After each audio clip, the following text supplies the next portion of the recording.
Hey guys, welcome back to a brand new preseason of Fantasy Tip. My name is Julian, and I'm going to be your guide through this preseason, through this draft, and throughout the whole entire NHL season to hopefully help you guys win your fantasy hockey championships. I want you guys all to win your leagues, and I'm going to do my best to help you do so.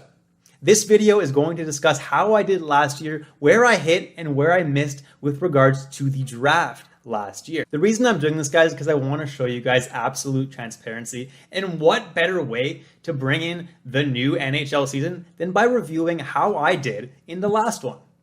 So what we're going to do is look at some of the hits and some of the misses that I had in last year's draft. So let's jump right into some of the worst calls that I made for last year's draft.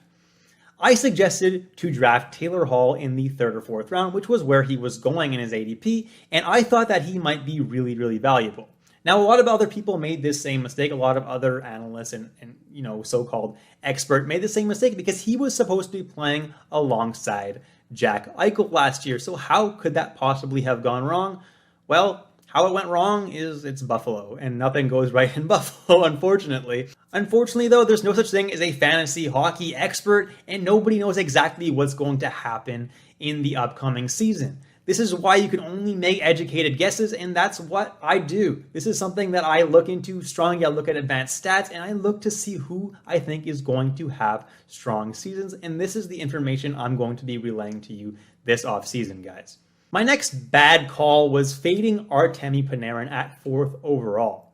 Now, it ended up working out because Panarin ended up actually missing a good amount of games because of that whole Vladimir Putin scandal, whatever. But at his pace, he would have finished the season with 77 points, which would have been good for 3rd in the league. So Panarin, 4th overall, actually, if you drafted him at that range, would have worked out had he played the whole season. So I was wrong there, and I'll definitely admit that. I thought that he should probably go around 6th after Matthews and Eichel, and I was definitely wrong about Eichel. Geez, Buffalo had a terrible season last year. So my next bad call was to fade all Rangers defensemen. And it's kind of worked out a little bit, but Adam Fox had himself a hell of a season. And the reason I had predicted that is because D'Angelo was supposed to be the guy in New York, and he was getting that top power play time. And at the beginning of the season, he did, but we all know what happened with D'Angelo. He's a hothead, and he kind of just got himself shunned off the team, basically. And it ended up being Adam Fox that stepped up and really had a hell of a season. So obviously this year, Adam Fox is someone that should definitely don't fade him. He's amazing. He's going to have a hell of a role in that offense this year. But last year, it wasn't so guaranteed. So I was like, you know what? I'm not going to draft any of these guys just because it's not safe. We don't know what's going to happen. This year, though, it's a lot safer. My next bad call is something that a lot of people made. Drafting Carter Hart. Nobody thought he was going to fall off a cliff like he did last season. It was really unfortunate watching that because Carter Hart's a great kid. He's determined, and he's got a lot of heart, as his name would suggest, no pun intended. But unfortunately, he just had an off year last year, and Philadelphia's defense has never been that great in recent years. So hopefully the additions that they made this year can help him a little bit, and hopefully he regained his confidence because I do think he is a great goalie, and I think last year was just a one-off. My next bad call was fading Zach Hyman in the drafts because I honestly thought he was going to be Leafs' 3rd liner all year. That's where he was lined up at the beginning of the season, and to me that didn't really give that much value, but Hyman ended up finishing 114th overall in points, which isn't that high, but it's higher than, where he was being drafted. So he actually ended up being a pretty good value, and he actually missed 13 games too. So finishing that high, missing that many games, he did pretty good. So Hyman is definitely not someone I'm fading this year, especially that he's probably going to be playing with McDavid. I'm not making that mistake again. My last bad call was to fade James Van Riemsdyk, and this one seemed like a really obvious one at the time. Van Riemsdyk was getting 3rd-line minutes. It looked like that's what he was going to get all year, and who knew how much power play time he was going to get. Philly's offense is kind of stacked, so didn't really know where he was going to line up, and in recent years, he'd kind of been dipping off a little bit production-wise, but he ended up finishing 55th in points last year, but he was ranked 238th overall. So he really exceeded where he was being drafted at. So he ended up being a really great value pick, and I didn't see that one coming. Let's jump into my best calls now. One of my best calls, possibly my best call, was to draft Alec Martinez in blocks league. Martinez finished with 32 points in 53 games with 168 blocks, which is 40 more than the next highest person in blocks. So if you were in a blocks league, blocks counted for points, or blocks within a category in categories league, this guy really helped you, and he did really well point-wise as well. Martinez was one of the top-tier defensemen in my leagues, and honestly, if you drafted him, you really did great last year. He was definitely one of my best calls.